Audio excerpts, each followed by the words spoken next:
સુરત મહાનગરપાલિકાની ચૂંટણીનું પડઘમ વાગી ચૂક્યું છે ત્યારે અલગ અલગ પક્ષના લોકો ઉમેદવારી પત્ર ભરવા જઈ રહ્યા છે ત્યારે આમ આદમી પાર્ટીના કાર્યકરો પણ અહીં ઉમેદવારોને લઈને ઉભા રહ્યા છે। તેઓ પણ પોતાના વિસ્તારના ઉમેદવારને લઈને અત્યારે ઉમેદવારી પત્ર ભરવા પહોંચી ગયા છે। આ વનિતા વિસ્તારનો વિસ્તાર છે। આ વિસ્તારની અંદર મહિલા કાર્યકર અને યુવા કાર્યકરો અત્યારે આપ પાર્ટીમાં ઉમટી પડ્યા છે અને તેઓ પોતાના ઉમેદવારનું સમર્થન આપવા માટે અત્યારે કલેક્ટર ઓફિસમાં ઉમેદવારી પત્ર ભરવા ગયા છે। આપ જોઈ રહ્યા છો કે પોલીસ બંદોબસ્ત પણ ગોઠવી દેવામાં આવે છે ત્યારે અહીં ગુજરાત પ્રદેશના અધ્યક્ષ ગોપાલ ઇટાલિયા પણ આવવાના હોવાથી કાર્યકરો પણ મોટી સંખ્યામાં દેખાઈ રહ્યા છે।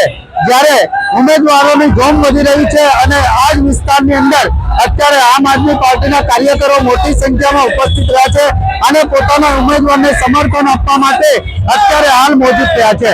કેમેરામેન પરેશ રાઠોડ સાથે ધીરજ કુમાર, લોકસભા સુરત।